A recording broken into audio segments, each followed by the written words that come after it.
drawn to that again. Like I was like, oh my gosh, they're actually like going forward even more now. Like they're slowly adding things, which is really nice. I really like that touch. Yeah, and it's always challenging because we have limitations by the code. Yeah. That penguin skipping around, I did that animation. It was really fun to do.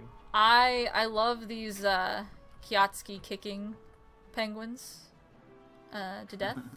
He is fantastic. If you ever played TF2, the Kiotsky kick is like a taunt you can use. Do you know what taunts are? Yes, Okay. Yeah, that's funny. Um, That may have been our Jesse. He may have animated that. Cause like all sorts of like I honestly emotes are probably one of my like favorite things in the game. Is cause like it adds something a bit to your character. Yeah, mine too. Yeah, it breaks it up. Mm-hmm. Yeah. Okay. What's your favorite TV show currently? My favorite TV show.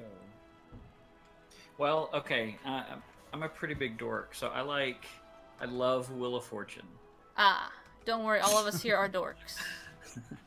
And of course, like right now, I'm trying to watch all of the Stranger Things. Oh yeah. That's it. It's good. It's good. So I think I'm 4 episodes in. Mm-hmm. Let's see. There was a show on Hulu called Deadbeat. I've heard of it. I haven't watched it. Oh my gosh, I thought it was really funny. But it's the if you've seen the new, I really like the new Voltron. Oh yeah. And the voice of Hunk is the main character in Deadbeat. Okay. So it's really funny. Let's see. Next question. Why do Anna? Oh, sorry. What? Oh, I was just gonna say. Do you want me to go back and address like how people can get into animation? Oh yeah, you can. Go ahead. If they're interested. Yeah. So. Because I know, like, on Steam, you can get into it through, like, Source Filmmaker and stuff like that. If you... Yeah, so I'm really big, right now, I'm really big into free and open source software. Mm-hmm. So I've moved away from Adobe products, and I'm exploring, like, Krita. It's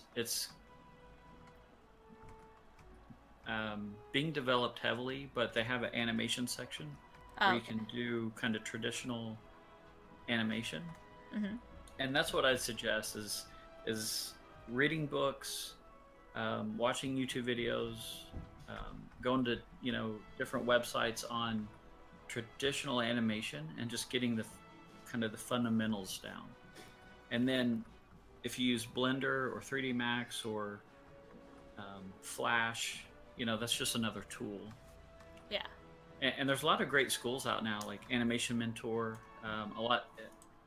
I think you can get student loans for that. I'm not quite sure, but a lot of the schools are getting more affordable. Yeah. That well, teach animation. Like Zenzidia. Have you seen her work? No, Zenzidia. She makes like GIFs and stuff like that. She did the. She made a GIF of the Batman Gobbler. Made it so her cape moved and stuff like that. Let me see if I can find that real quick, because she is. How do you spell that? Zenzidia. Zanzidia. She's on Twitter. And as Esme Night Eyes. That's what she's on Twitter as. And she like animated the Ice promo poster, the Gobbler. What else? She likes to make a lot of gift sets. Here, I can put it in the Discord right here. There you go. She is super talented in everything that she does, and she puts so much passion into it. And she is just thinking about getting into, like, not just thinking about it, but she's like trying to get into animation more. And I think a lot of her stuff that she's been doing is just like phenomenal. Oh, I have seen this. Yeah. She's joining us later today at, what time is it? She was supposed to come on with Frost Color, but Frost Color got busy this weekend. But she has a time slot for 4 p.m.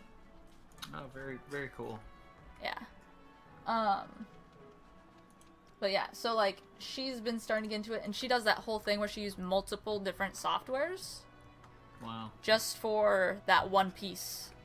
And if you, I've done an interview with her before on my YouTube channel, and she talks about how like she puts a lot of so like GIFs that she does, she puts them frame by frame, and she has to like, her old method was like going through each individual frame by frame and adjusting the what's it called? It's like putting a filter on it that makes the photograph more crisp. Right. Okay. Just so then she can get that like that effect that she wants. It's very interesting. That's cool. So she'll talk about that later for anyone who's interested. Very cool. Yeah. Why do animations look so detailed whenever you show them on your Twitter, but sometimes don't come out that way in the live game? Oh, okay. Yeah, that's a really good question too. So we when we animate them in our 3D program, it's the same animation, but when we put it in game, it has to go through another program that compresses it, and it's so it's kind of neat. So when you export it from the 3D program, it exports the mesh, like the character by itself, and then it exports the animation as just like bone rotation and translation information. Okay. And so we link those back up. We have to hook them back up together, and then code puts it in the game. Okay. And so that other software is called our game engine. And so our game engine has certain lighting and shadows and things like that are meant to be optimized so people can try and play the game. Like a lot of people over, many computers over the internet can try to stay in sync and stuff. And so you get a certain look where it's different. And when I render it for my website, I'm using the actual 3D program, like 3D Studio Max, and I can add the 3D Studio Max lighting, reflections to the ground, shadows. I can soften the shadows.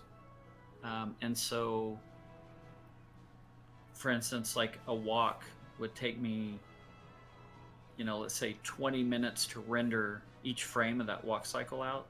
Okay. And make a video for like YouTube, or I can make a GIF out of it or whatever. And so it looks different. Yeah.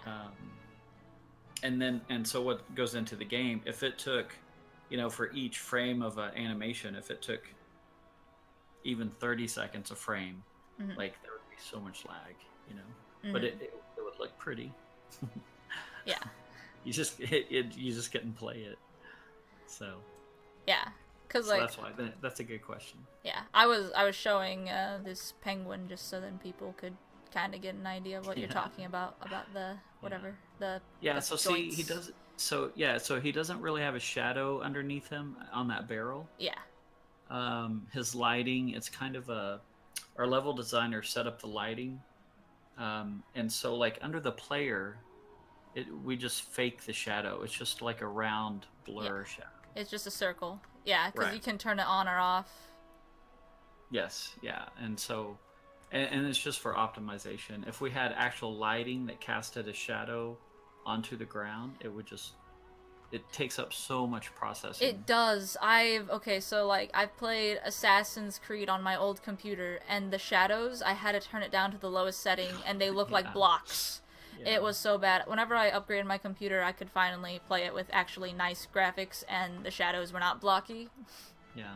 And game engines are getting more advanced now, so like Unity, it can do pretty good shadows and stuff and still keep gameplay. But it's a different engine. It's a different way to get the game from 3D to the to the players. Yeah, and I feel like a lot of people don't understand sometimes that like there's limitations, And like Yeah. the fantastic thing is like this game world exists and it looks beautiful and the animations have the potential to be just like the ones that you were rendering, but the thing is like you have to remember like isn't the game engine the same one from day one, right? Yeah. Yeah. Yes. So it would take so long to transfer over to a new one. Yes. Yeah. If it takes 20 minutes to download specific frames for that GIF, imagine an entire game. Right. Yeah. It's that's just true. unfeasible.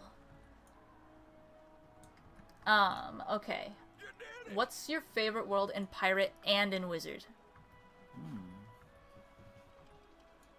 And it can be theme-wise, it can be like for specific art, it can be for structures, anything, like architecture, characters.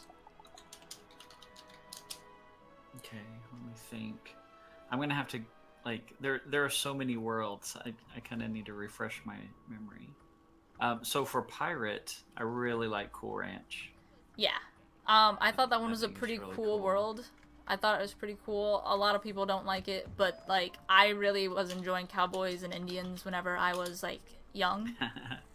Yeah, I grew up in Oklahoma, so it's kind of has a special place in my heart. Yeah.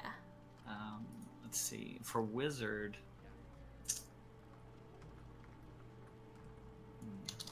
yeah, we have so many worlds. Yeah, it's hard to choose one. Like me, it's really easy because I'm an Anglophile, so I can just be like Marleybone. Yeah. Okay, see, I got really frustrated in Marvel. I mean, I like the darkness of it, and I like